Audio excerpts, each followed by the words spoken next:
फैद' दसे रायलायसै मोनानि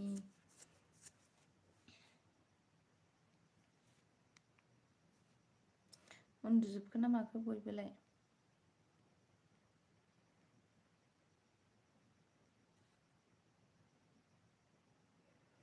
फैलाव दैमारि सफैबाय नोंहा नै दासो बाबु उन्दुनायखाय दसे लाइट फैदों आं थानो बानायखाय नेट दङखाय मा ओंख्रि जानानै उन्दुखो फैलाव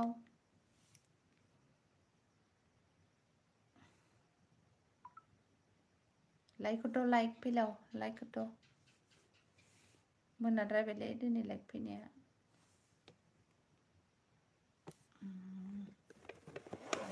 लाइटफ्राबो मोजां नङा नालाय दा आनै माथो आंनि गोसो फि दैमारि चेनेलाव साबस्क्राइब खालामाखै नामा नों आं मिथियाना नोंना आं नुफेराखैनो दा र' फान्थाव नासो आनै दे खिथाहरलाय मा चेनेलनि नामा आं नैबेयाव नायनि खिथाहरसाय फैलाव चेनेलनि नामा मा नाम चेनेलखौ साबस्क्राइब खालामनानै आंनि गोसो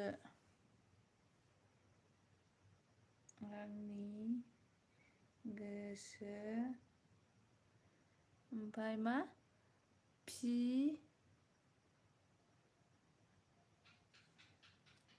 आंनि गोसो फि लिंक हरदों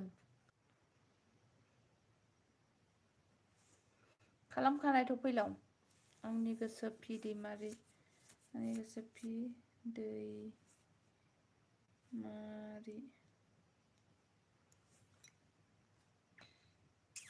सोर सोर दं कमेन्ट हर बिफर बर' हेल' बाजै हेल' आगै मा ओंख्रि जानानै उन्दुखो खिथाहरदो आगै एसे अननानै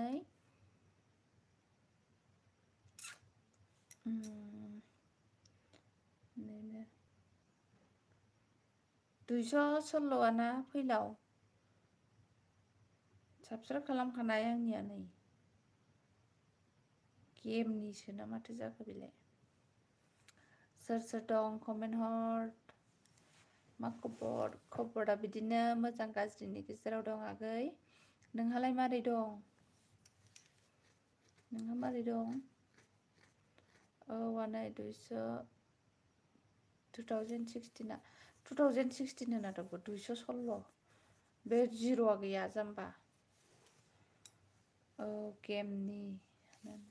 आङो नै दिनै आंनि लाइफआव सोर फैयो बेखौ आंनि मोनसे माबाजों साबस्क्राइब खालामना हरजोबगोन आं 9:30 जाबाय दाबो ओंखाम जाया नोङो बिफर नै आंनि गोसोखौ साबस्क्राइब खालामबाय नै ओमफ्राय भिडिअ खालामना होनोसै नै भिडिअ प्ले होना होबाय नै ओमफ्राय बिफर बर'खौबो खालामसै आङो आंनाव सोर फैयो बेखौ दंलै बाजैनो बिफर बर' अबेनि मोनलाय आगै नोङो खोन्थाहरलाय एसे खैरौवारि हेल' आगै आंनि लाइफआव फैनायनि थाखाय गोजोननाय जासिहरबाय नोंनिसिम मा ओंख्रि जानानै उन्दुखो खैरो आगै र'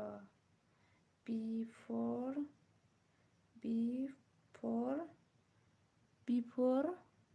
बर' फैलाव आनै एप्रिलाव निउ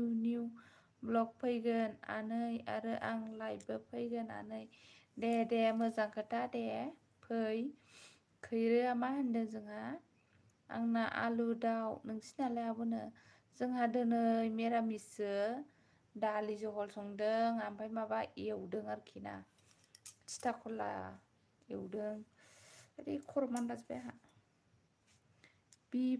बिफराबो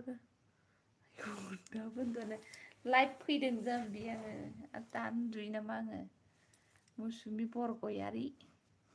बिफरा बोरो बिफर 892 ना बिफर नोंना नै साबस्क्राइब खालामबाय भिडिअ नायना होनसै साफोराबो आंनिखौबो नों र'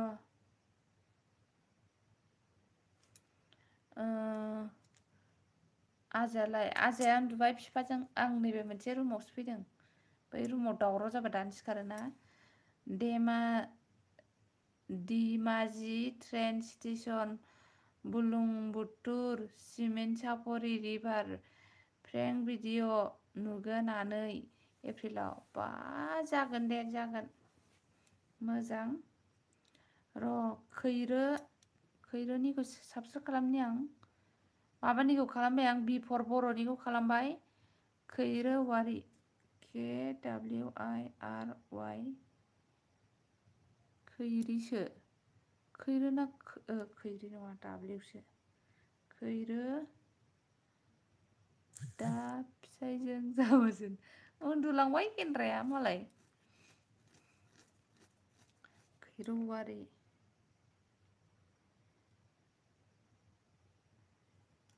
294 साबस्क्राइबार ना खैरौवारि नोंना नै साबस्क्राइब खालामबाय दे दस्रा मबाइलजोंहाय दस्रा आइडिजों हेल' खैरो नै सोर सापर्ट गैला सापर्ट खालामलायदो आं ग्रिन होनानै गुमैनो खिथाहरसै आं नै गुमैनि मबाइला आंनावसो दङ नै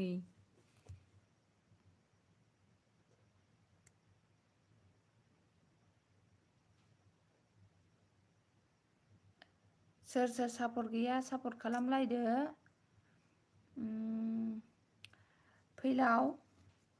लाइक हर दे लाइक मुसुमि लाइक हर दे खैरो आगै लाइक हर दे ओमफ्राय माबायाबो सोर दं बिफर आगै लाइक हर थेंक इउ आब' सनानो वेलकाम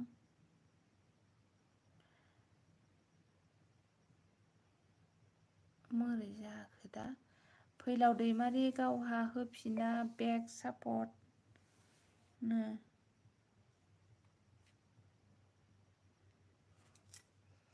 फैलाव माथो नों माबा होफिनाखैनो ओमफ्राय फैलाव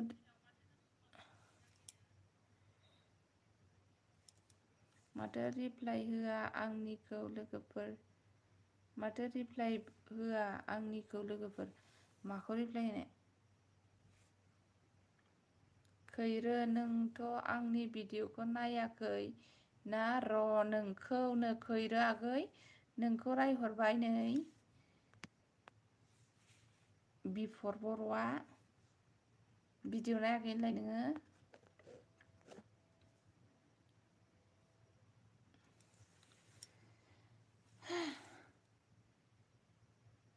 ओमफ्राय फैलाव होनदों खैरौवारि बहा कमेन्ट नोंनि सरि दे थां लोगोफोर बिनि कमेन्ट दं नामा आंनि भिडिअआव थांनाय होनदों फैलावआ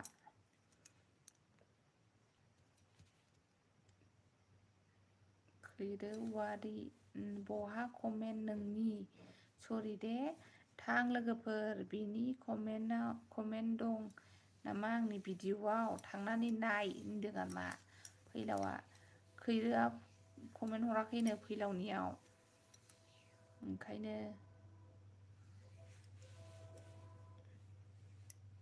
देद' सोर फैयो फैद' साबोर हरबावनोसै आं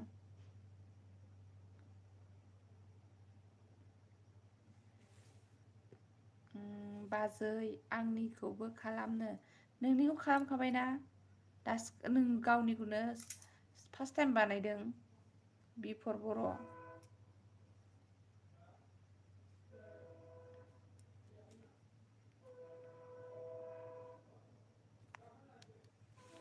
नोंनिखौ बानायबाय फैलाव दैमारि ब्लग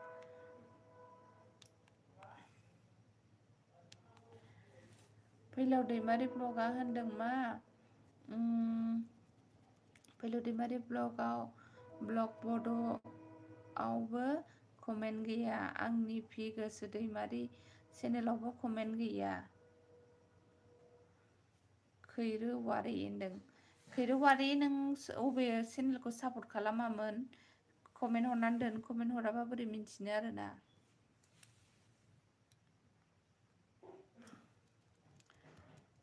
कमेन्ट हरलायबासो मिन्थियो खैरोवारि खमायलांबाय सोरबा थांबाय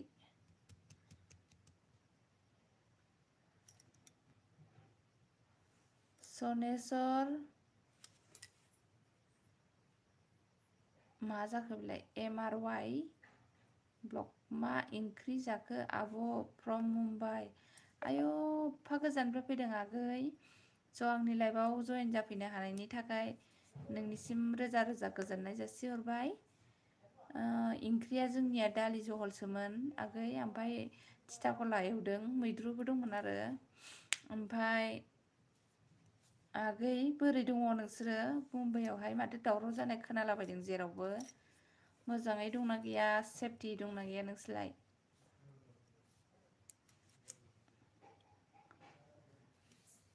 आरो बड' मेम'रि हेल' आगै आंनि लाइफआव नुजाफैनायनि थाखाय बड' मेम'रि नोंखौबो रोजा रोजा साबायखर बावहरबाय स' मा ओंख्रि जानानै फैखो आगै बड' मेम'रि जाय जायजोंहाय लोगो गैलाया लोगो जालायदो फैलाव थांखो ना माखोलै बोरै जाखो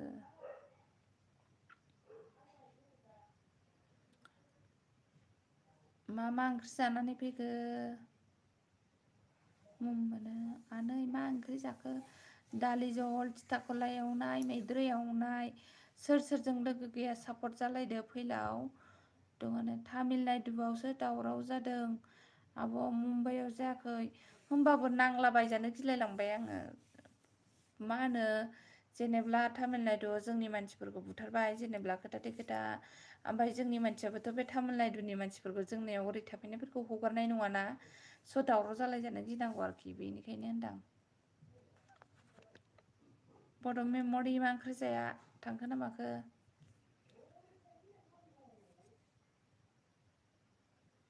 बारा रायज्लायनो रोंलायलाङा आं लाइफआवहाय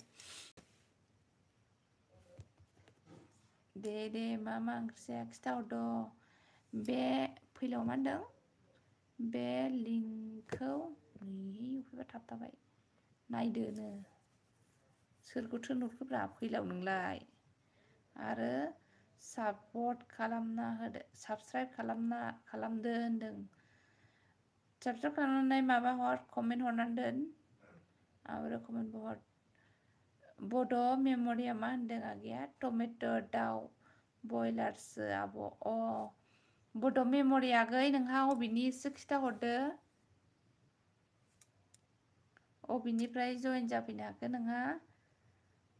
माबाया थांबायगोन सनेसर मुसाहारिसो होनदां बिनि टाइटेला मुसाहारि ब्लगसो जानांगौ बेयो सनेसर मुसाहारि ब्लग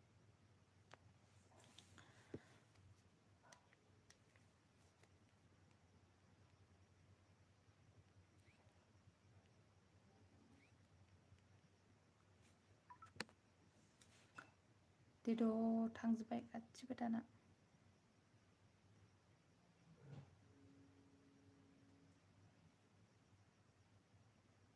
आं क'क्राझार डिस्ट्रिक्ट नामा क'क्राझार मा गामि खिथाहरनो हागोन आगैया एसे आंबो क'क्राझार डिस्ट्रिक्टनि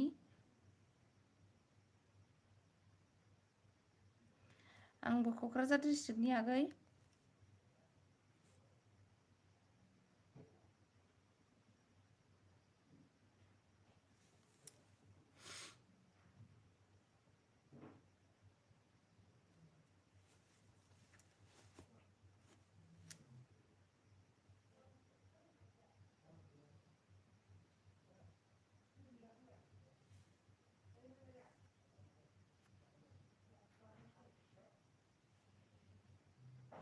चन्द्रपारा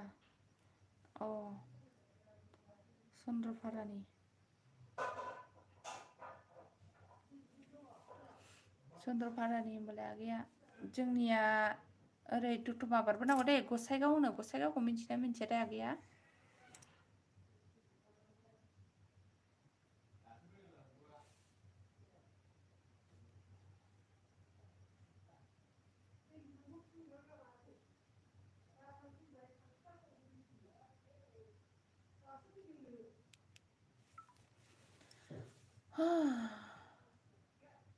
चन्द्रपारायाव थांखांबायलै आङो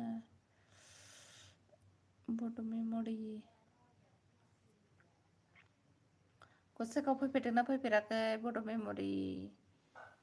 बिफोर सनेसरा लोगो खालामबाय आं सनेसर थांबाय जानांगौ मामा मिथियोनो सनेसर आं लोगो खालामबाय होनदों बिफर बर'आ सनेसरा थांबाय जानांगौ कमेन्ट हरनानै दोन बिनि माबायावहाय भिडिअ'आवहाय जाहाथे बे बेक होफिननाय बायदि बड' मेम'रि ना होनबा इन्टारटेनमेन्टमोन गामि खाथिनि इन्टारटेनमेन्ट गामि खाथिनि ना मा होनो मामा बे बड' मेम'रि सोंहरदों फैलावानियाहाय मानलु मानला जाजोब्बाय मोखांफोराबो सनेसर मुसाहारिया दङ नै थेंक इउ बिफर बर' होनदों सनेसर नोंबो बिनिखौहाय बेक खालामना हरफिनबानो जाबाय आगै गाराङानो जालाहाय लाइटफोरानो मोजां नङा बैयावहाय बाबु उन्दुबायना ओंखायनो बेयाव फैनाय जादों लाइटआनो मोजां नङा मोजांखौनो सिनाया माथो निरन्जय नार्जारि हेलौ आंनि लाइभआव जयेन जाफैनायनि थाखाय रोजा रोजा साबायखर थाबाय नोंनिसिम निरन्जय आगै स' मा ओंख्रि जानानै फैखो आगैयासो खिथाहरदो आरो अबेनि खिथाहरदो अबेनिफ्राय जयेन जाफैनो हाखो ओमफ्राय बड' मेम'रि एखे गामि इन्टारटेनमेन्ट वार्ल्डजों एखे गामिनो फैलाव मेम'रि आदा होनदों आरो लाइक होआखैबा लाइक होदो बयबो उन्दुनो ओंखारथाराखै आहा दिनैहाय दाबो मारै जाखो लाइटआनोथ' मोजांखौनो नुवा मानसिखौनो आङो क'क्राझार डिस्ट्रिक्टनि निरन्जय आगै बेदर मोनाबोनो बेदर बा मालाय बेदर ओंख्रि जोंहा दिनै जाया मिरामिससो आरो गाबोनबो जाया गाबोन पुर्निमा ना दल पुर्निमा ओंखायनो जाया गाबोन मोनायाव जागोन आरो लाइक होआखैबा लाइक होदो बयबो निरन्जय आगै नोंहा अबेनि खिथाहरदो एसे थोस लाइट मोजां नङाबा मा जायोब्रा ना आगैमोन लाइटआनो मोजां नङा नै बिदि माबायदि नुयोथाय बिदिलाय सोर थिखोबाय थानो दे आंजों लोगो दंना गैया दङ आगै दङ मानो गैया जानांगौ आं नोंसोरखौ भिडिअ नायोथ' नोंसोर आंनाव फैनायखौ आं नोंसोरखौ नायजोबोथ' धेमाजिनि प्रदीप नार्जारि फैदों हेल' आगै आंनि लाइभ स्ट्रिमाव फैनायनि थाखाय थेंक इउ मा ओंख्रि जानानै फैखो प्रदीप आगै आरो बेयावहाय सोर सोरजों लोगो गैया लोगो जाबानो जाबाय प्रदीप आगै दसे दासो फैखादों 19-20 मिनिटसो जाबाय 19-20 मिनिट जाबाय आरो आं लाइभ फैनाया उन्दुनो ओंखाराखै फैदों आंनि चेनेलखौबो गावसिदो रायजोफोरनो फैलावा ओमफ्राय निरन्जय ब्र थांगासिनोनो नोंनावहाय निरन्जय नोंखौ सापर्ट खालामनो थांगासिनोनो फैलावा ओमफ्राय माबाया निरन्जया मा होनदों फैलाव होनदों दे सापर्ट खालामलायदो दे गावजों गाव आंनिखौबो थाबैनो 1K बानायदो लासिंसिं जाथारबाय बायरायावबो भिडिअ खालामलाबायनो बेसेबां साबसक्राइबारा होमबा 500ल' होनो लासिंसिं 1K बा एसे खोन्थानो मोजां जायो आरोना 1K खालामना होदो दे थाबनो नोंसिनाव बुरजा आइडि दङना बेजोंहाय एसे साबसक्राइब खालामना हरदो बाल दे ओमफ्राय निरन्जय नोंबो फैदो आंबो थांनोसैनो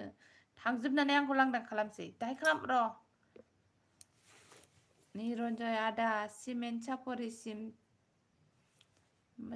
सापरिसिम थांगोननो मा साबसक्राइब खालामसै लेंहरदों नोंखौ सिमोन सापरियाव थांनो लेंहराखैथ' फैलाव आयु थाम्फैया नै फाग्लासो मा ओंख्रि जानाय आब'? ओंख्रिया जाहैबाय दालि जहल ओमफ्राय थिथा खरला एवनायसो मैद्रुबो दंमोन ओमफ्राय गाराङा बोरैबा जादों आंनालाय बिफर बर'आ मा होनदों बर' ब्र कमेन्टस मोनबाय ना मा होनदों कमेन्ट मोनबाय ना मा होनदों आयौ जि थांबाय दं निरन्जय फैलाव दैमारि ब्लग बड' बेखौ साबस्क्राइब खालाम माबा होनदों नोंखौहाय प्रदीप आगै नोंखौ लुनाङा नामा आनै आंखौ नुबाय थागोन ना एप्रिलाव लाइभनि गेजेरजों थांबाय थागोन आं बयनिबो लाइभआव थाङोथ' नुसनबानो थाङो आङो जै आं नुफ्लांबाय थाङो आरोना माबा मा होनो प्रदीप नार्जारि आगै माबादो मा होनोमोनलाय लाइक हरदो दे मोनसे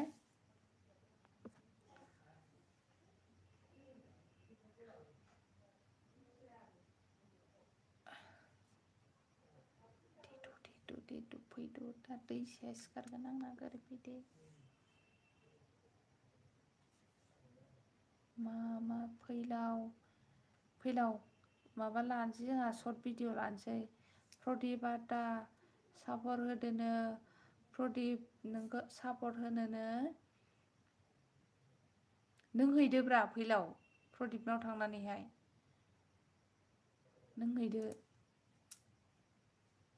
नों हैनानै कमेन्ट हरनानै दोनहर आरोना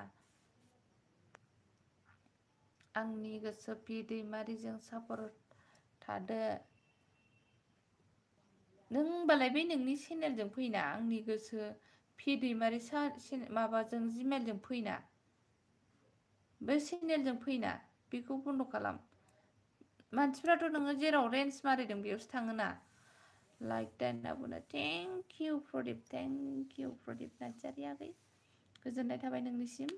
नोंखौहाय साबस्क्राइब खालामनो लेंहरदों हनै फैलावाहाय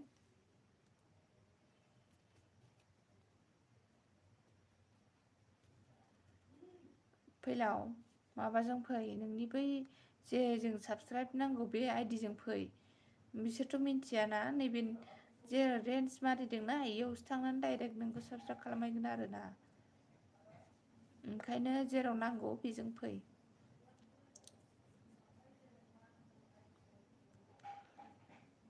उन्दुनो ओंखाराखै नामा रावबो नोंसोरो प्रदीप फैलाव नों आंजों दाबो सापर्ट गैया आंजों गोदोनिफ्रायनो दंखायोनो मा होनदों फैलाव नों आंजों दाबो सापर्ट गैया होनदों आं नोंजों गोदोनिफ्रायनो सापर्ट दंखायोनो हाब फैलाव नोंजोंहाय आगोलनिफ्रायनो सापर्ट दंखायोनो नों मानो बेखौ सापर्ट खालामदिया प्रदीप नार्जारिखौहाय साबस्क्राइब खालामनाहाय नै आं माबा खालामना होनोसै साबस्क्राइब खालामहैथां भिडिअ नायनानै फै ओमफ्राय फैलाव बोरो दाबो खालामाखै आंखौ आं खालामना होबाय फैबायनो फैलाव माबाया होनदों निरन्जया नोंखौ जाम्बानि लिंहरबाय थायो बैजों फै प्रदीप गैया सरि दै चेक खालाम हैथां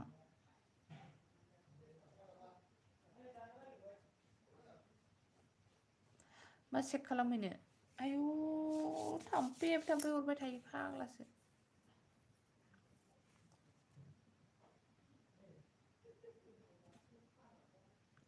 जि मानसिफोरनि लाइफआवहाय जि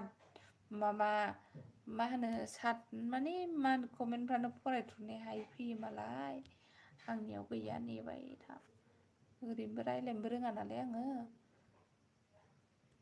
आधा घन्टा जाबावबाय हनै मानसियानो गैया ओमफ्राय 9 जनल' फैनानै थांदों होनजायो 9था लाइक नालाय 9 जन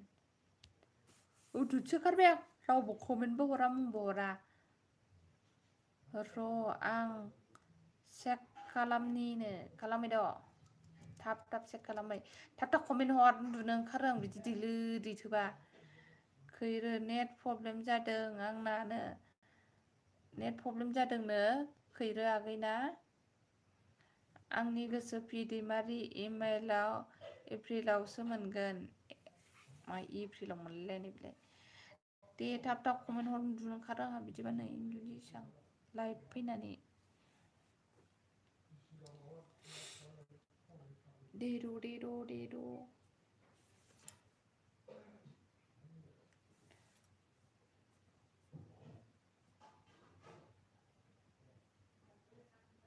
लाइक हरद' नेट प्रब्लेम जादोंनो खैरो औवारि आगैना हौवाना हिनजाव जाखो खैरो आगैया हिनजाव बायदिसो मोनदां प्रफाइल पिकचाराथ' हिनजावानो जागोन दंखायो आं नोंजों फैलावनो दंखायोनो फैलाव नोंजोंहाय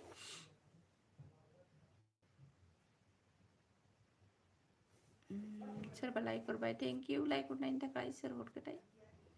मिन्थिला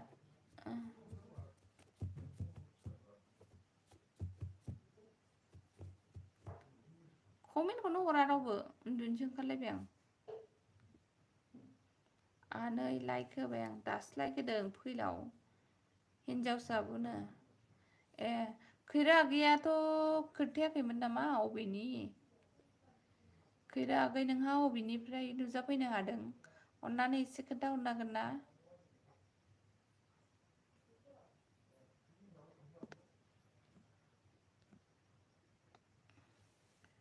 चिरांनिनो चिरां बिजनिनि नामा बिजनि ना आयु थाम्फैया फाग्ला बायदि हरबाय आंखौ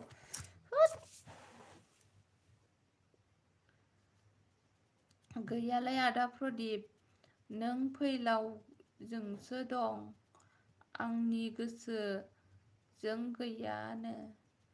चिरां मा जायगानिलै नो हनै फैलावा सोंहरदों चिरां मा जायगानि होनदों नोंखौहाय सियाम सामथाइबारि निसो कासौखाथ्रा खाथि अ नैबे मोखाङावनो होमबालाय माबा मोनैला बङाइगाव मोनैलायद्रायला बिसिनियाहाय सापागुरि मोनैलायद्रायला नि सिगाङावनो सामथाइबारिया रावबो चिरां सापागुरिनि गैया नामा गैया मानसियानो साथाम दं अबाव सापागुरिनि थानांगौहायलाय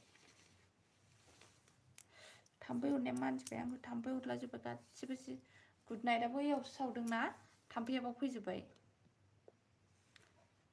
सामथाइबारि आं हरबाय लाइक थेंक इउ माबालाय मा उन्दुनोल' होनो उन्दु ओंखारबाय नोंसोर कमेन्टखौनो हराबा एसे मोजां इउटुबाव लाइभ फैलायलायबाय आङो ओमफ्राय 9:30 फैखालायनाय दासो आधा घन्टा जादों नै कमेन्टखौ हरा गावस्रा ओंखायनो उन्दुनो ओंखारबाय आं उन्दुनोसैसो आं थाब कमेन्ट हर दे सानैल'सो गारनानै थांजोब्बाय फैलावबो थांबाय खोमा बिमानैखौ गारनानै सामथाइबारि अन्थाइबारि खाथिनिसो माथो काजलगाव होनदों खाथिसो माथो काजलगाव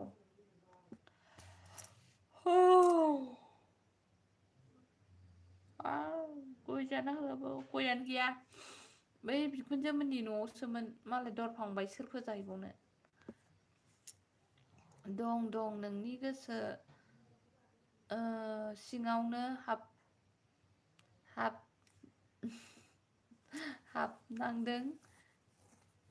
खायो फैलावनो दं नोंनि गोसो सिङावनो हाबनानै दंखायो फैलाव होनदों हनै फरायनोबो रोंलायलासे उन्दुनो ओंखारनायखायनो अके कमेन्ट हरना दोन प्रदीप आदा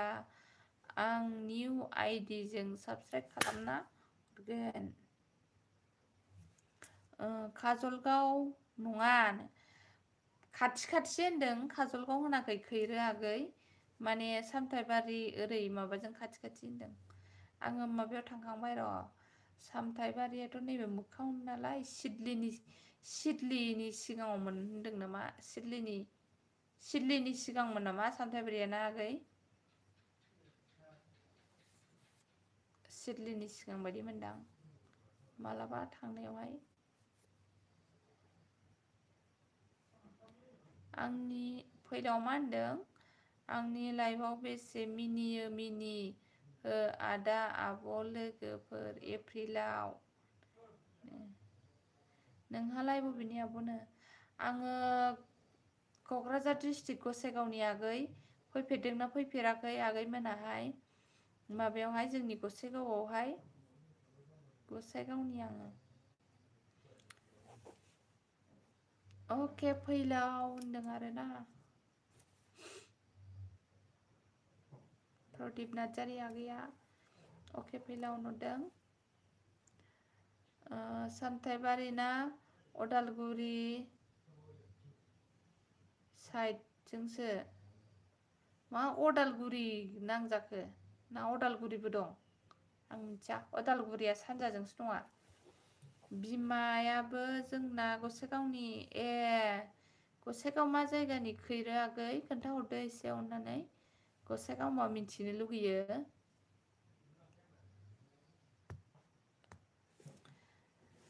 आयौ सोलायलायबाय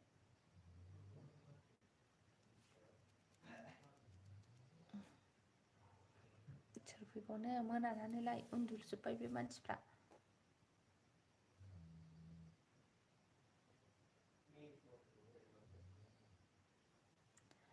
दङ नै अदालगुरि रुनिकाटा पुलिस स्टेसन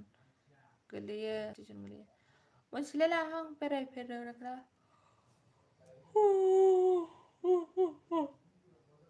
उन्दुनो ओंखारबाय आंहा दिनैहाय मा जाखो दे लांदांफारानिसो मावजि गामि खाथि कुसुगावनि होमबालाय कुसुगाव साइडनि बारा मिन्थिबावासो आङो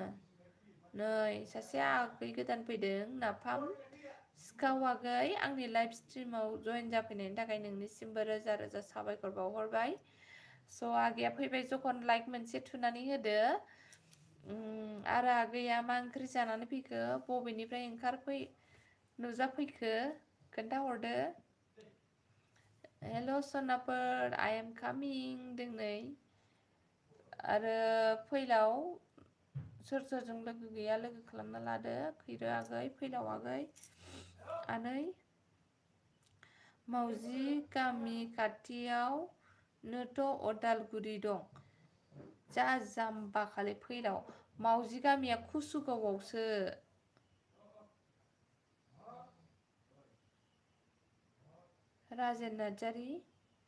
राजेन नार्जारि गसाइगाव राजेन नार्जारि ना राजेन मुसाहारिसो राजेन नार्जारि बिनानाव जोंना बिमाया सिनायाहाय आगै कुसुगावनिखौहाय सिनायलायलाङा नाफाम सिखाव आगैया मा होनदों थुबाय आब' थुबाय एकदम बथल सेनिफ्रायनो ओंखारबोबाय आब' बथल सिंनिफ्रायसो ओंखारबोदों बथला अबे जायगायावमोन मा गामिमोन खिथाहरदो दे बथल सिंनिफ्राय ओंखारदों नालाय बथलाबोथ' गामि थागोन ना आयदाय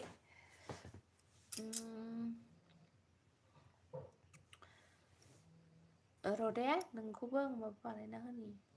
सेरबाबो जाया नै मबाइलानो रोंलायलाङाहाय आङो एखमबा माबा खालामनो नागिरदोंमोन आं नै जाया रोङा प्रदीप र' मबाइल बायनायावसो गोलैदों मोसाना हो आब' उन्दुनो ओंखारदों बानाय उननोसै जों खेबसे स्रायनो मोसानो रोङा आङो लासिं सिंनो उन्दैनिफ्राय मोसाफेराखै आंखि मोसारोङो ओमफ्राय औ आनै कुसुगावआव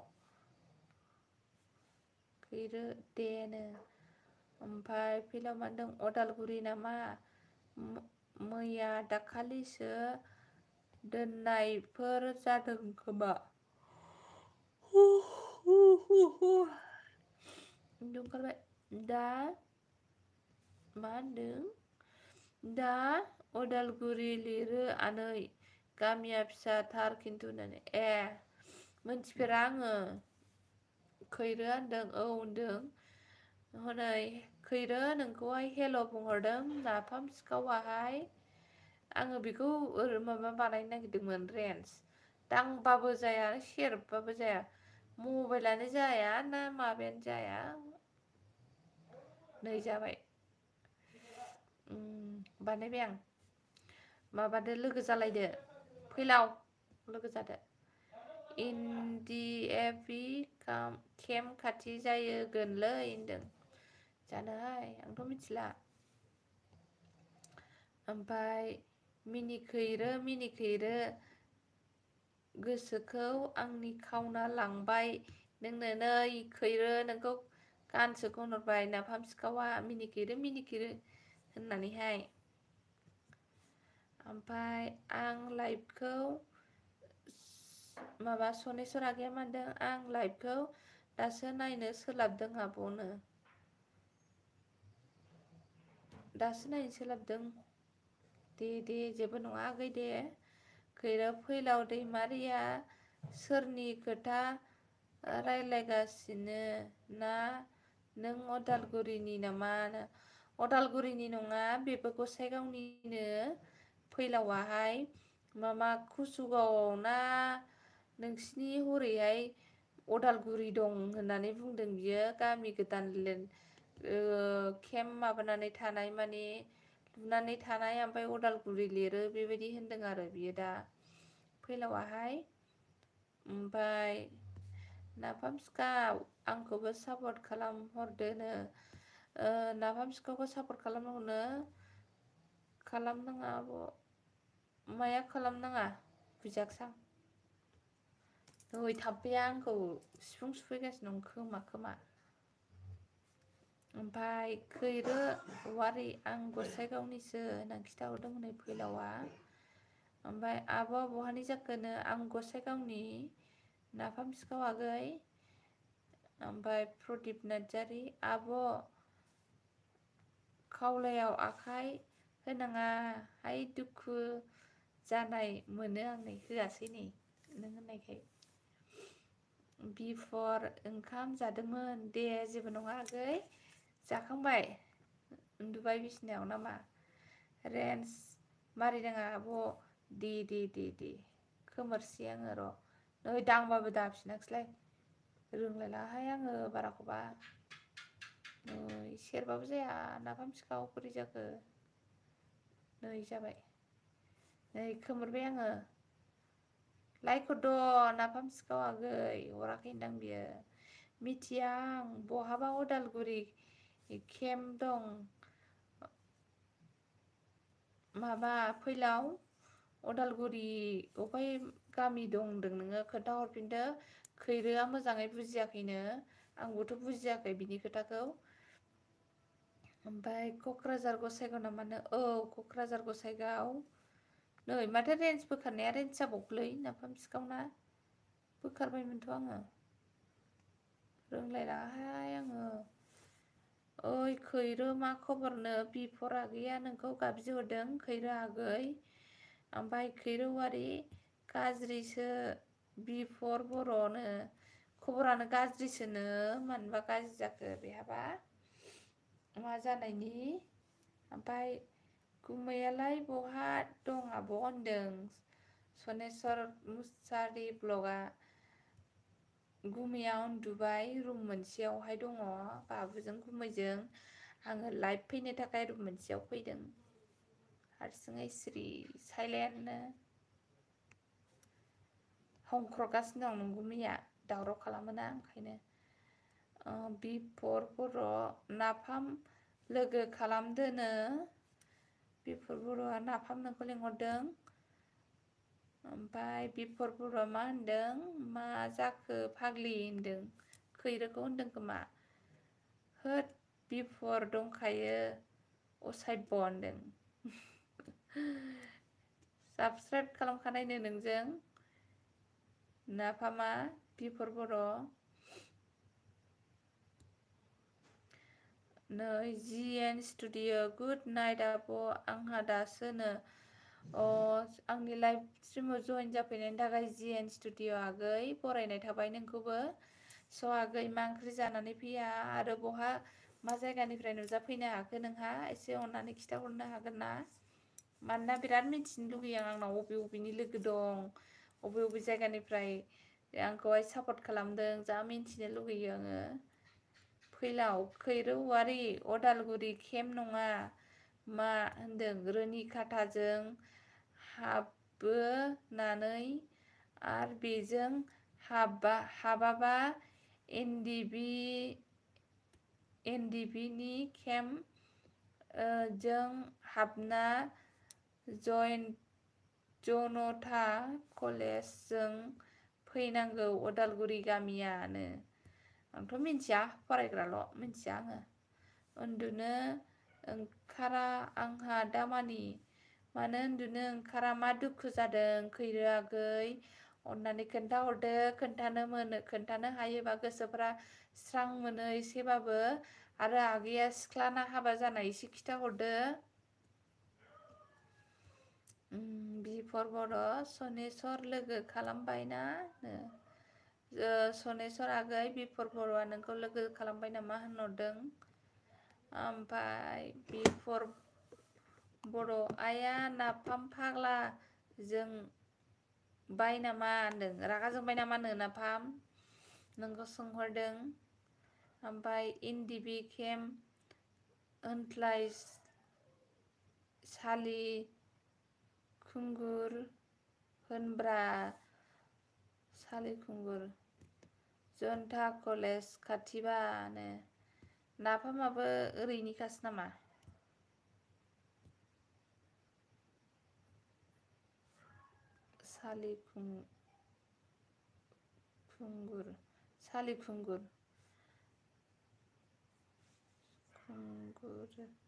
सालिखुंगुर सनेस्वर मोसाहारि ब्लग दे आब' लाइभनिफ्राय ओंखारथ'नोसै गुड नाइट आब'। गुड नाइट आगै दसेखिनि सम होफैनो हानायनि थाखाय नोंखौ गोजोननाय जासिहरबाय। आंबो नोंनि लाइभआव थांगोन मालाबा। आं कुसुगावनिसो आब' गामिया 2 नं लथामारि। नै कुसुगाव दावराव जादोंना नोंसोरो कुसुगावनि फैबाय नै जिएन स्टुडिय'आ कुसुगावनिनो मामा खैरो आगै नोंनि मामोन गामि खाथिनि मानि बिसिना आलदा आरो लथामार बिसिना ओमफ्राय नोंनिया मा गामि नामलाय बावबावबायसो आङो मावजि गामि खाथि होनदोंमोन। जोङालै असायब बिफर गेस सिलिन्डार सिखावनो नै गावनानो नामा नाफाम सिखाव मालायखौसो सिखाव होनहरबाय हनै नाफाम सिखावाहाय गेस सिलिन्डार सिखावसो दोनहैबावबाय नोंखौ बिफर नोंखौहाय सनेस्वर मुसारि खालामबाय देनो सापर्ट खालामबायनो। ओमफ्राय फैलाव दैमारि होनदों नाफाम सिखाव नों बुंनायखौ आं बारा मोजां बुजियासै माबा सालिखुंगुर होनोनो आरो मा जनता कलेज खाथिनि गामिखौ मानो बुजियाखै जाखो सम खैरो भिडिअ नायनो बिफर खैरोखौ भिडिअ नायनो थिनहरदों। ओमफ्राय सनेस्वर कमेन्ट मोनबाय जा होनदों कमेन्टस आदि आथिं मिजोब्बाय आंहा आदि जेरैबो लानो हाया आथिं फाग्लासो। ओमफ्राय एनडिबि केम्प खिन्थु एनडिएबि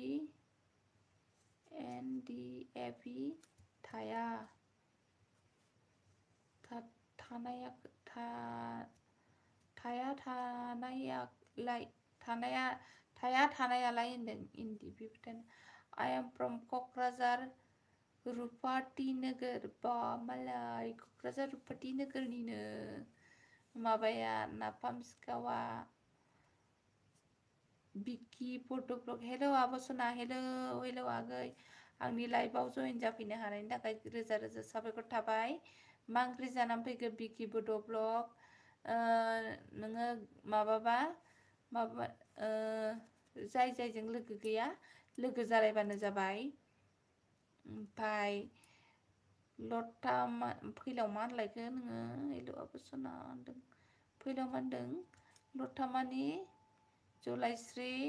खाथि नामा ब्रा होनदों लटामारि आरो जलाइस्रि खाथि नामानो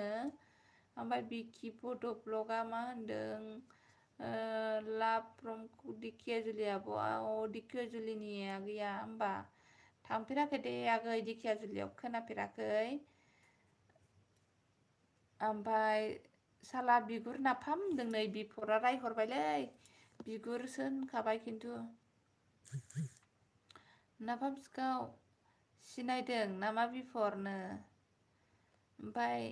बिकि आइ एम कामिं दिखियाजुलिनो नाफामा दिखियाजुलियाव थांगोननो हनै खिथाहरदों नाफामखौ बानलु सावना थुबसियाव थिं थिं देना सोलागोनलांनो थुबसियाव देनानै सोलानानै जानोसैनो हनै गाजाखाय मेहेर मोननाव थांगासिनो नै मेहेरा हरैनिसो नामा आं मेहेरखौ बङाइगावनिसो सानबाय थायो फैनो थिनदों हनै नै आङो बे खिनिखौ रेन्ज मारिनो नागिरबाय जाया फाफिसोहाय जाया मा खि जायो बे एखमबा मबाइला आंनाल' जायोना नोंसिनाबो जायोबाल सेरबाय थाया आं बिकि नोंना मा गामिमोन नोंना होनदों बिकि दिखियाजुलि सुदेमपुरि जोंनानो जायाहाय नै रेन्ज मारिनो नागिरदोंमोन मानो जाया जेनेब्ला उफ मेंलायलायो आहा बिदिबा आब' खैथासिम थागोन खयथा जाखो 10:30सिम थानोसै नायनि 10:30सिम थानोसै उन्दुनो ओंखारथारबाय आं जिनो उन्दुगादुरिसो नालाय आरो गाबोन नोंगुमैया फुङावनो गारि भारा थांगोन ना क'क्राझारावहाय थांगोन आरोना माबायाव थांगोननो 6थायावनो होनबा 5थायाव सिखारनांगोन जानाय लोंनायनि खोथा दं नालाय ओंखाम ओंख्रि संनानै जाहोनांगोन ना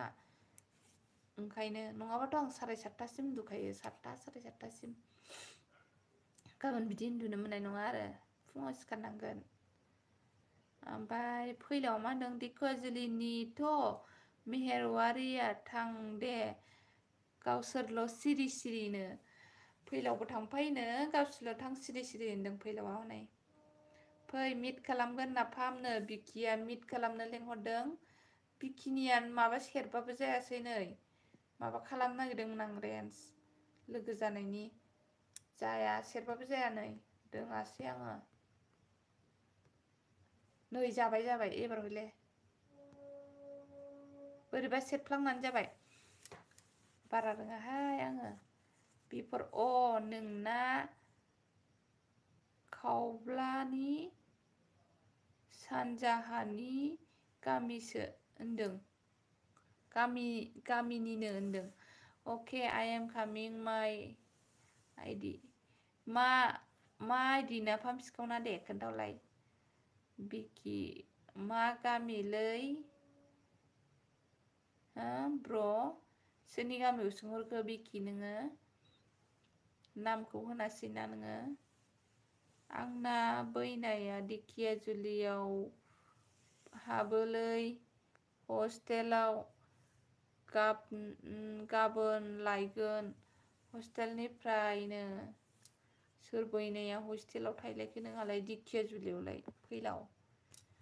ओमफ्राय जिएन बड' स्टेटास हाय फ्रेन्ड आंखौबो हेल्प खालामदोनो जिएनखौबो खालामनोनो नै रेन्ज मारिनानै होबाय आङो बेखौबो माबा खालामबानो जाबाय सापर्ट खालामबानो जाबाय ओमफ्राय बिफोर सापर्ट खालामना होदो अननानै आंखौबो होनदों नै बिकि माथो बिकिया माबा जायाखै रेन्ज जायाखैलै प्रदीप आब' आदाया मा मावो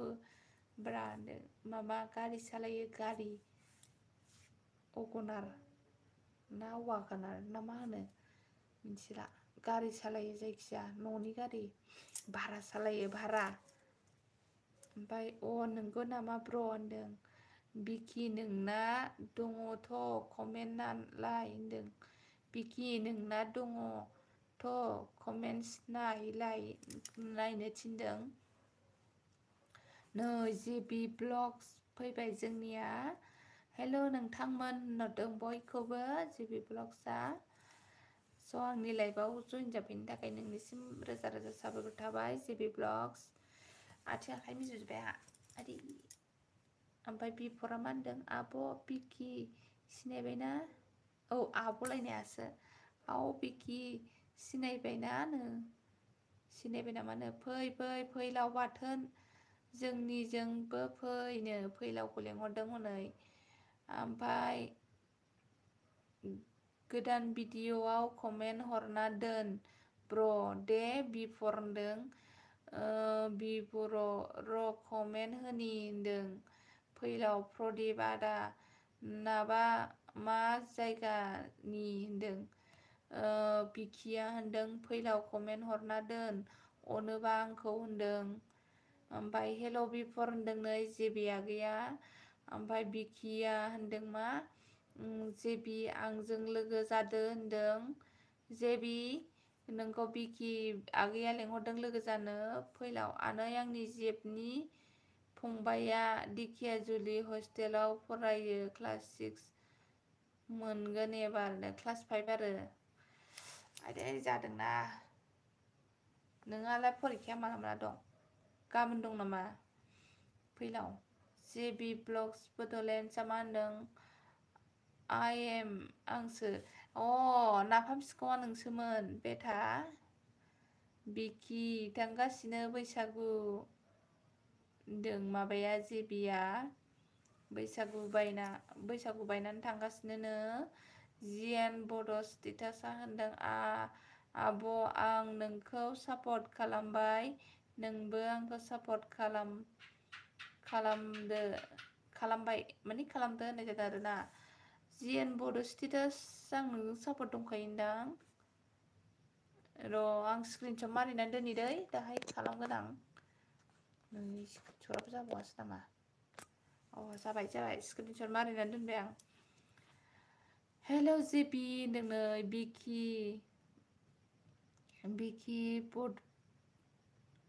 बड'लेण्ड ब्लग आं कमेन्ट हरना मा खालामनो आंनो दि आंनि गोसो फि दैमारिखौसो साबसक्राइब खालामनांगौ। माबा हरनानै दोन ना नोङो बे लिंक हरनानै दोन।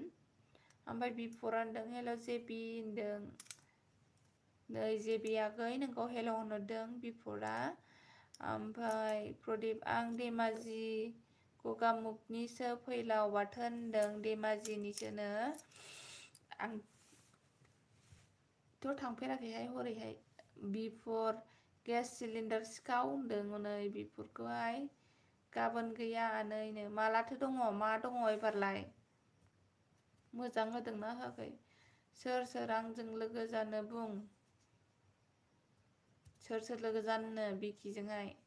बिकि नामखौ जा मोजां मोनो आङो। बिकि नामखौहाय बिराद मोजां मोनो आरो ना नामखौहाय। फैलाव दैमारिया मा होनदों प्रदीप आदा आं 21 मार्चआवसो थांगोननो। हनै लिंक हरबाय फैलावा। सोर साबसक्राइब खालामाखै खालामनानै कमेन्ट हरनानै दोनदो आरो फैलावाबो रिप्लाय हरफिनबानो जाबाय। बिकि आं लिंक हरबाय बेखौ साबसक्राइब खालामना कमेन्ट हरदों। 9आवसो दं आनै ससियेल साइन्स दं मोजां फराय गथ'। ससियेल साइन्स गोरलैबावसो आं गोरलै मोनो। जेबि ब्लग आब' सोरबा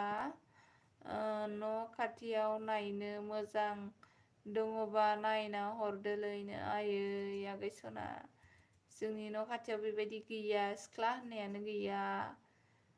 बिनानावफोर दं बेबो माबानि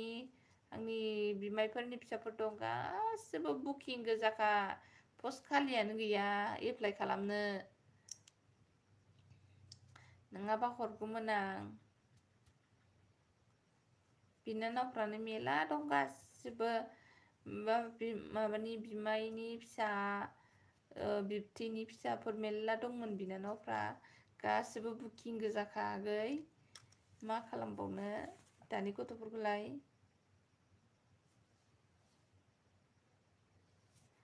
होमबा प्रतिभ नार्जारिया मा होनदों होनबा आब'आ जोंनि नामखौ मोजां मोना आरोना बिदि नङाब्रा आगै थारमाने बिकि नामा मानि थाखाय मोजां मोनो आङो बेनिबो खारन दङ आरोना थारमाने गोदो आंनि एक्समोन नालाय बिकि नामा ओंखायनोसो होनदोंना ओंखायनोसो होननाय जादों। नोंसानि न'खरनि जाबानो जायालै आं बिराद बाथारबाय बे मेहेरखौ। नोंसानि न'खरनि जाबानो जायोलै आं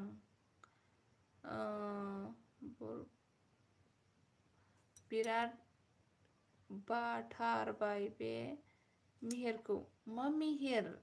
बुजियासै आङो। बिकि फैलाव सापर्ट खालामना होबाय आं नोंबो खालामफिनदो अननानै आंनिखौनो खालामफिननो नोंबो जेबि कमेन्ट मोनबायना बिफरा सोंदों जेबि ओमफ्राय जेबिया होनदों औ जिएन आब'आ मा गामिनि आङो क'क्राझार गसाइगावनि आगै जेबि मामा जिएन बड' आरो नोंहालाय अबेनि खिथाहरदो। नै फैलायबाय आंना जावैसोआ दहाय गावनि लाइफआव थांबाय आंखौ सिनायबावाब्रा निलेक्सआ जौ लोंनानैसो होबाय रायलायनाया एन्जर बेदरजों जौ लोंदोंनो मालाय निलेक्सआ। फैलाव बिकि बड' ब्लग फैलाव दैमारि ब्लग बड'खौ साबसक्राइब खालामबा आं बेग हरा दै खिन्थुनो हद मा हरा बेलाय हिन्जाव बिहरगासिनो मेहेरा नोंनाव हिन्जाव बिहरदों आरोना नागिरनानै हरदो जोंनिथिंबो गैया गासिबो आनै आं एक्स दंलायो आरोना गैया जाबाय नोंनि नोमाया लास्टसो होनजायो जेनेबा 30 जन गोसोनाय दंबा 30 नाम्बारावसो दं होनजायो नोमाया मिथिबाय लास्टखौसो मोनदों। र' आं लाइभआव लेंहरना मेहेरखौ आंनि लाइभआवलाय फैनो बेलाय गोरलै गोरलामावलाय मेहेरालाय मालाय एफा गिदिरालाय। बिफर बर' कमेन्ट मोनबाय ना जेबिनो सोंहरदों हनै बिकिया होनदों जेबि लोगो जानाय बेग हरफिनदो अननानैनो जेबि बिकिनो बेग हरफिननो जोंहा बेस्थ' नङाबा फैगोन बे होनदों फैयालै बे बिदिनो होनबा साबेसे एक्स दङमोन आब'नानो आंनिया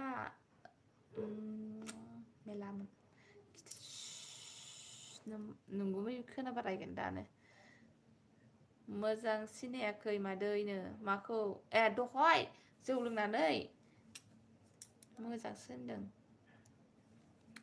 फैलाव बेग हरफिन अननानैनो मोनबाय बिफर साला आंनिखौ दिनैसो खालामदोंना नों बेथा बिफर होनदों नै रायबावबायसो जेबिया जिएन कुसुगावनि गामि जाखाथि मा कुसुगाव गामि जाखाथि जाखो नोंहालाय बुजियाखिसै आं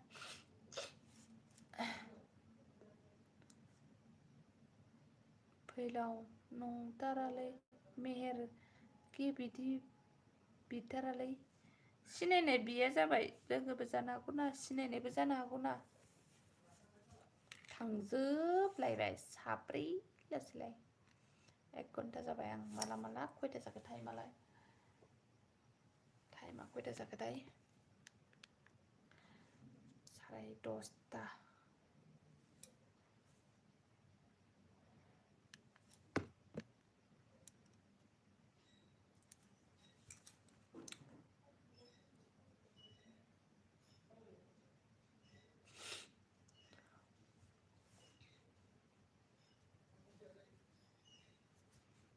रावबो कमेन्ट हराखिसै बोरै जाखो मानसिफ्रालाय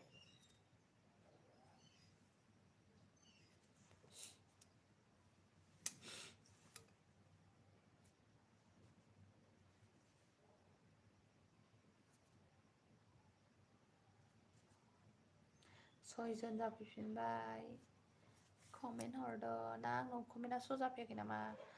नोंखागौना नङालै मेहेरनि बिदि आब'खौ नुनानैथ' 666 दंमोन खोमा एक्सआनो एफा बुरजा गैया मा ओमफ्राय मनजिथा ब्लग नै दहायनि आंनि गोदान लोगो फैदों मनजिथा आगै आंनि लाइफआवहाय नोंखौ बरायबाय आगै अबेनि आरो मा ओंख्रि जाना फैखो आगै आरो जाय जायजों लोगो गैया बेजों लोगो जालायबानो जाबाय आगै मनजिथा आइखुनजोनो जोंना गामिया जाखाथि आब' जाखाथि ना कुसुगाव ओरैहाय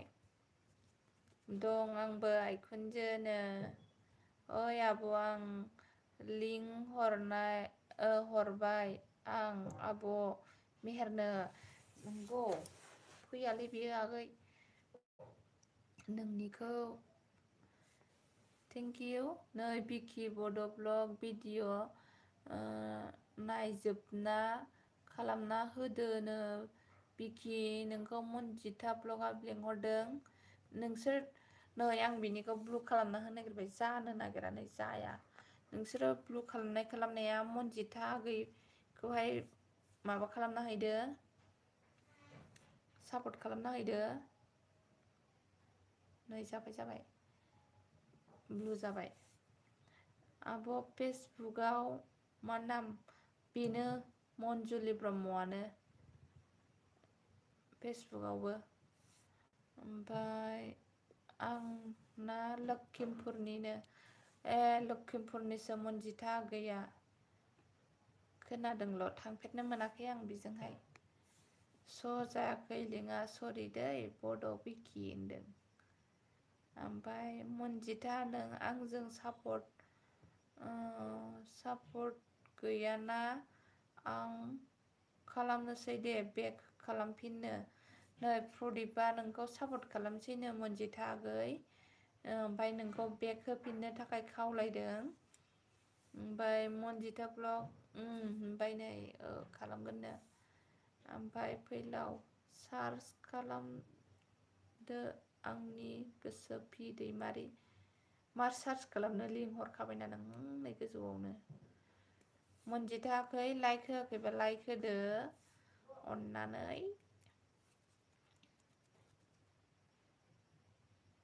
उन्दुनो आब'आ गसाइगावनि दैखरगुरि गामिखौ मिन्थिया नामा दैखरगुरि मिन्थियो गेवलां हरैहाय ना ओरैहाय बालिंमारि दैखरगुरि ना हरै गेवलां ओरैहाय गेवलांजोंहाय दैखरगुरि दङ मोनसे मोननै दं दैखरगुरिया अबे दैखरगुरिखौ होनदों नोंलाय दैखरगुरिया मोननै दङ ना ओमफ्राय मनजिथा थांगौ 21 मार्चआवनो बेरायलांजोबगोन सिमेन्ट सापरिसिम थांगोननो फैलावआ मनजिथा नोंसिनिथिं थांगोननो मा ओंख्रि जाखोमोन मादैनो दालि जहल थिथाखला एवनाय मैद्रु एवनाय ना नोंहालाय मा ओंख्रि जाखो निलिक्स जावैसो होनबाथाय आंखौ सानखा नोङो निलेक्स मिथिबायना मिथियो दैखरगुरि जिएन कमेन्ट हरबायमोन ना होनदों सोंहरदों हनै निलेक्समोन गामि खाथियाव जियागुरि होमबालाय ओरैहायसो निलेक्स भिडिअ नायनो बिकि दैखरगुरिखौ मिन्थियो नैबेजोंबा मोनथिबाय नोंसोरनिबा नैबे बालेंमारि साइडआव लोगो जाबाय आब' आंनि चेनेलखौबो सापर्ट खालामना होदो मनजिथा आब'नो बिकिया लेंहरदो नोंखौ मनजिथा गुड नाइट आब' उन्दुनो ओंखारबाय बाय बाय बाय बाय जिएन बड'स दिदास दसे समखिनि थाफैनायनि थाखाय थेंक इउ ओमफ्राय बेक हरफिन मनजिता आब' मनजिता होननो ले ले ले ला ला ला खावब्लानैनो दिनैसो आंनि लाइफआव फैलायबाय अनसाया नै अनसाय आगै आंनि लाइफआव जइन जाफैनायनि थाखाय थेंक इउ मा ओंख्रि जानानै फैखो अनसाय मा ओंख्रि जानानै उन्दुखो जागोन आइखुनजो जोंना ओंख्रिया आलु नासोमोन ए गोथाव प्रदीप नार्जारि एस खालामबाय आंनो खालामबायनो साबस्क्राइब खालामबायनो प्रदीप नार्जारि नोंनिखौहाय ओमफ्राय मादो दिनै समायना नुदों नंगौ नंगौना माथाय समायना नुथारदों आमाइनो खोन्थागोनलां आनैखौ आनैना 55x दंमोन होननानै मिन्थिखायो बे गावखौ लास्ट होननानै एखमबा रायखां फैलाव आंना एक्सआ दासो हाबा जानो नागिरदों मिथिगौ नोङो सासेया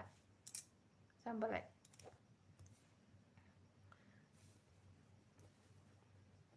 प्रदीप नार्जारि मनजिता आब' बेक हरफिनदो अननानैनो मनजिता आगै बिकि बड' ब्लग्सखौहाय सापर्ट खालामहरफिनदो आगै नों ओमफ्राय नों कमेन्ट हरदोंना हराखै बिकि बेनावहाय कमेन्ट हरनानै दोन आंथ' ओरै लिरना हरो नोंनि गोदान लोगो आंखौबो सापर्ट खालामदो बेबायदि लिरनानै हर आरोना बेबायदि अनसाय मनजिता आंजों लोगो गैयाब्ला लोगो जादोनो थांबायसो होनदां मनजिताया सोरखौबा साबस्क्राइब खालामहैदों होनदां साइसआव जोंनाव मालाबा बेरायफैया नै थांगोन थांगोन र' थांगोन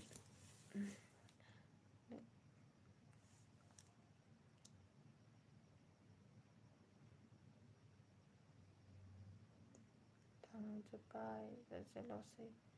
थाम्फैयाबो थाम्फै नै आदसाला थाम्फै आइखुनजोआ सिख्लायाव जा साइसथारमोन ना आइखुनजो साइस नङामोन हाबा जानानै साइस जादों 17 बोसोराव हाबा जाबाय मोदोम फिसामोन आङो ना फैलाव आङो गोरलैमोन मोदोमा गनसि बायदि ओमफ्राय दासो देरदों मोदोमा एसे बायहांहांमोन आंनि मोदोमाहाय ओमफ्राय सोमज्रोज्रोमोन ओमफ्राय जेसेनो मोदोम फुङो एसेनो एसे फुथ्लां जाबोबाय आरोना मोदोम गिदिरफोरा एसे गुफुर जायो दै मनजिता आंबो खालामबाय सापर्ट आरो अमा बेदर गोरान संनायखौबो जेबो बोरो अफाय थांखो कमेन्टआबो गोमायो जाबोबायनो मनजिता आंबो खालामबाय सापर्ट आरो अमा बेदर गोरान संनायखौबो जाबोबायनो मनजिता नोंखौ सापर्ट खालामबायनो आरो नोंनि भिडिअ अमा बेदर संनायखौ जाबोबायनो माबाया प्रदीप नार्जारिया बिकि बड' खालामबाय आंनो बिकि नोंखौ बेक होफिनबायनो आं गोदो बिराद दुस्थ'मोन ना नोंथ' दुनियानि दुस्त' खानाय थिया साला गस्ला गिन्दिजों हाफ पेन्टजों गानना खारलाबायग्रा दुस्त' नों बादिना आइखुनजो आं बादिना आइखुनजोनो नोंखौथ' नुवाखै दहायबो महर देखायाखैना नों 1K जाबासो देखायगोन होननानै बाला नुवा नोंखौलाय आंलाय नुवाखैना आङो नोंखौहाय 1K जाबासो देखायगोन होनबाय गावहा आं महर देखायलाय होनहरदोंमोन ना नोंखौ निलेक्सनि आइखुनजोसोमोन नामा आब' औ निलेक्सनि बिखुनजो आंनि फिसाजोखौ लाङोनो उन्दैखौनो फेदेरनानै लाङोनो निलेक्सआ नेनानै आयै आनैया जावबायलायनो दुस्थ'मोन नोङो जा खारलायोमोन बारियाव ओरै सानजानि बारियावहाय गावसो सिगां अस्टारखामोन फैलाव खिलाव प्रदीपमोन आंनि आइखुनजोसो नो प्रदीप आंनि आइखुनजोसो होनदों नै निलिक्सा साबेसे दं आब' सासेल'खा फिसाजो सासेल' दासो 10 बोसोर जादों दासो क्लास 4आव फरायो फिसाजो आंना फिसाला सासे 4 मास जाबाय फिसालाया हनै मिनिबावबायसो निलिक्सा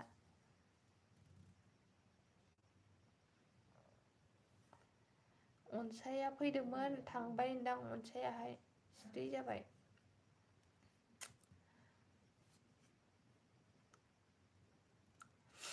भिडिअखौनो लाबोनो मोनाखै आंहा दामानि खयथा जाखो टाइमालाय 10:30 जाबाय दिदु थाब थाब कमेन्ट हर ओंखारबाय आङो आंनिल'खा ना औ नोंनिल'खा सासेल'खा नायल' जाल'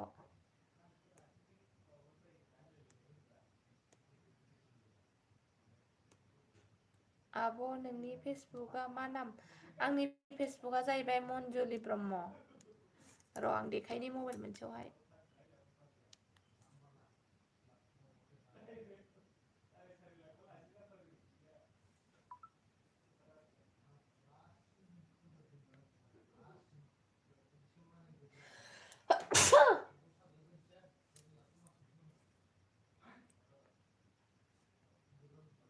मेल्ला दं आंना नै फेसबुकआ नुबाय दा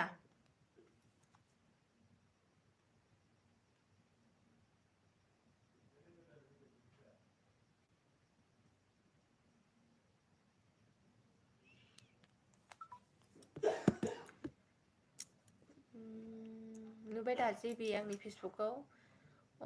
बिसालथे जानो हागौमोन ना सानै दंनायमोनबानो हागौमोन गैयाबा माथो खालामबावनो कमेन्ट खालामगासिनो बिकि हरबाय चेक खालामदोनो खालामहैदोनो बिकि नोंखौ फैलावा बेक हरफिनबायनो चेक खालामहैदो आनै आं उन्दैयाव बाङासिङाखौ गियोमोन होनलाय आनै बेखौथ' आं मोनथिलाहाय आनै नों गियोना मायोमोन खिन्थु जोंनाव थांबा नों दलद थाथारामोन ओरैबायदि दुस्थ'मोन ना नोङो दे निलेक्स नोंनो लादो आंसो बिनो सानदोंमोन माब्लाबानो बिना लाबायनो मालाय दाखालिनो बिदों थांबाय आब' नायलायनो माबे आं दाहाय माबा खालामगोन दै बेयावहाय आं खुलियाखै बे जाहैबाय नोंगुमैनि मबाइलसो आङो दाहाय आंनियाव चेक खालामनानै एक्सेप्ट खालामगोन दै मनजिथा ब्लग अनसाय स्टेटास बड' खालामबाय आं निखौबो खालामदोनो अनसाया थांखो ना माखोथाय कमेन्ट हरनानै दोनदो मनजिथा आगै अनसायनियावहाय थांखो ना माखो कमेन्ट हराखिसै बियो प्रदीप आंहा जा गोबावखासै बिनायानो नेना लां आंनि बिनानावखौसो सिलायजोब्बायलै खिन्थुनो औ फैलावनि बिनानाव जाखाबायना निलेक्सा गाबबाय हनै माबाया प्रदीपासो गाबदों निलेक्स होननानैहाय मा ओंख्रि जाखो आब'नो जोंनिया ओंख्रिया माबासो आगै दालि जहल थिथा खरला एवनायसो ओमफ्राय मैद्रुबो दङ आरोना आंहा दानो हरनो सानाखैमोन आं होनदों नै हनै मिनिबावबायसो हनै सासेया आं 11थासिमल' थागोन दै उन्दुनो ओंखारबाय आङो 38 40 50 20 मिनिटल'सै आं नोंसोर थांजोबबाथाय आंबो थांगोन 11थानि सिगांनो नोंसोर थाबाय थाबा थानोसै नोंसोर थांबाथाय आंबो थांनोसै उन्दुहैनोसै थाम्फै अरहोजोब्बाय आंहा नोंसोरजों रायज्लायनानै मान होजोब्बाय आंखौ थाम्फैया फैलाव गुमै आंनिसोनो प्रदीपआ बोलो दंसिनो ना निलेक्सआ बोलो दंसिनोनो बेनो मोनगोन आंनि आगैखौनो बुलायनोसो थिनबाय नोंसोरखौहाय प्रदीपजों माबाजोंखौ निलेक्सजोंखौहाय फैलावाहाय जाय देरहायो बेसो मोनगोन जाहैदों बोलो गोरायासो मनै प्रदीपआ मा होनदों अनदोब्रानो फिसाजो आंना गन्थं बिजौआव नै बिदियाव सबाय बिमा दङ ओरै फोथा नैबे फोथाया बे फोथानि एसे फिसासिन आरोखि ना सबाय बिमा दङ आंनि भिडिअफोराव नुगोन मालाबा मालाबा सबाय बिमायानो बोरैबा थाग थिग जादों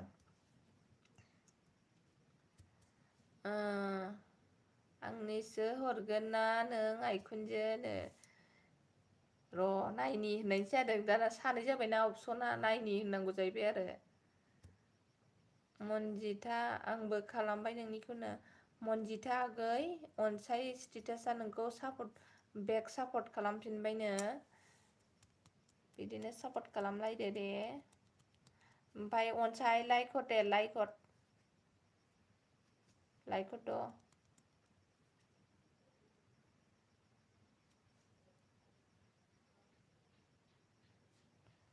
थाब लाइक हरद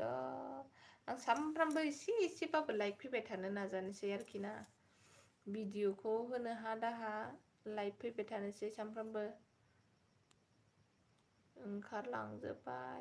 ओंखारलांजोबबाथाय आंबो उन्दुनो ओंखारथारबाय आंबो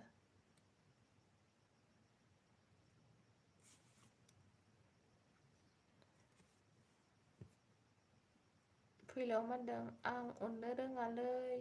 आंहा बिनानाव सासेल'नो आरो बाबुल'नो सानैल'सै लाइक हरबाय अनसाय थेंक इउ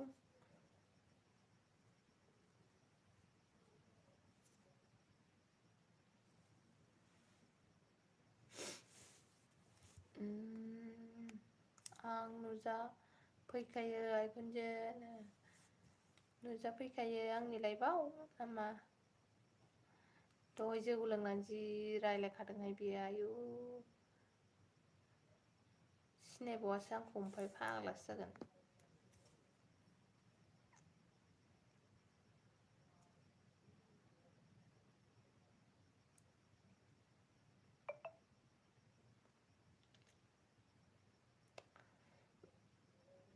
आनै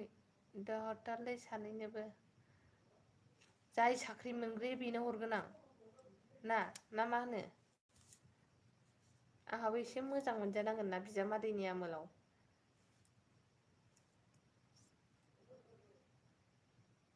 आंनोबो फैखायो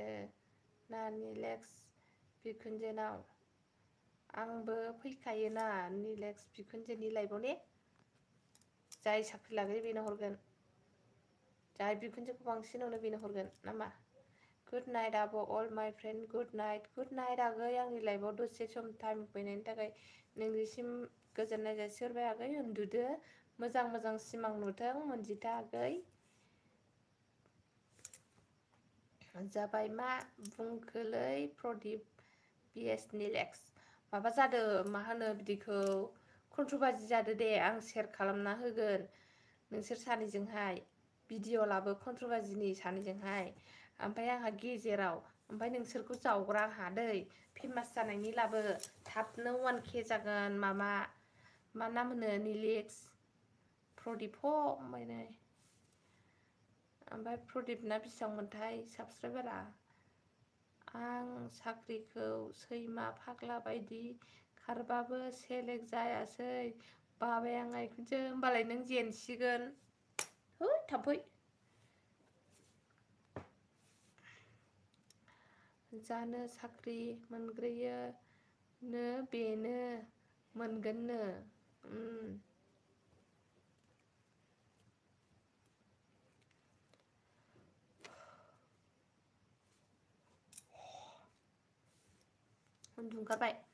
उन्दुंखारदोंना ओंखाराखै नोंसोरलाय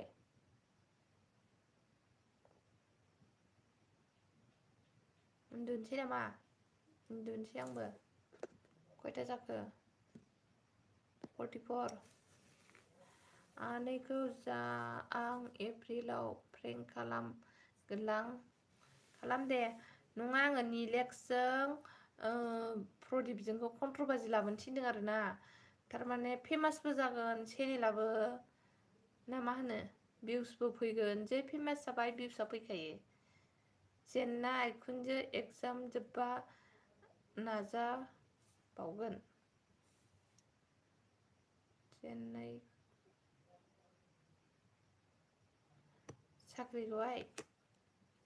साख्रि लानांगौलै ना आंबो मे मासनिफ्राय नार्स ट्रेनिं लासिगोन गसाइगावआवनो मे मासनिफ्राय आरोखि ना एबार नार्स ट्रेनिंनि माबा लाबोसिगोन आं भिडिअ बायदिसिना थांजोब्बाय उन्दुनोसै नामा आंबो उन्दुहैदो नोंसोरबो फैलाव उन्दुदो निलेक्स उन्दुदो अके जागोन आइखुनजोनो 1 घन्टा उन्दुनो ओंखारबाय आङो दे आनै गुड नाइट साब्रै फैदों हनै सोरबा लाइक हरबाय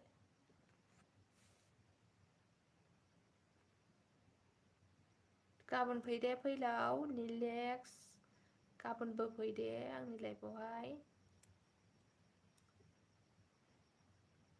दे बिखुनजो सनानो दाना सानै बिजामादैया जाबायसो दाना सोरनो हरनो सोरनो दोननो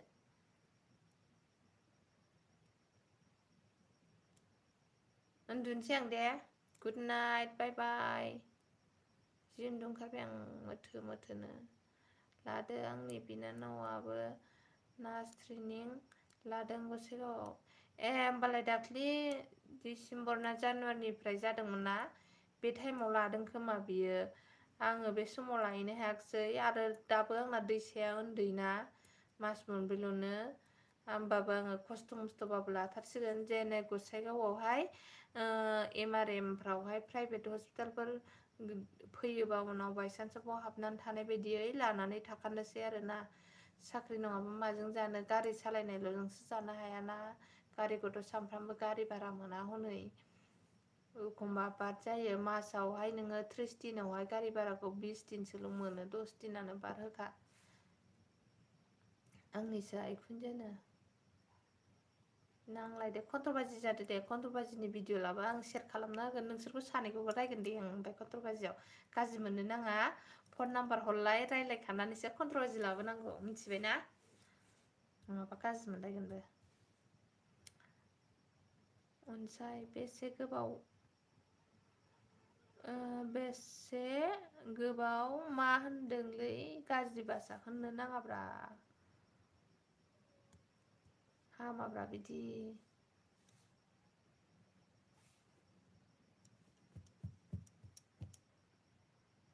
अके बिखुनजोनो आं उन्दुनोसै दे प्रदीप बाय बाय गुड नाइट निलेक्स प्रदीप फैलाव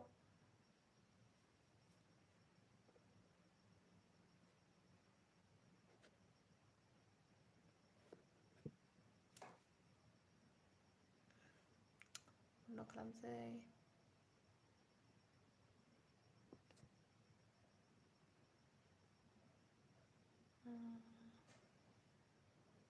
रिमुभ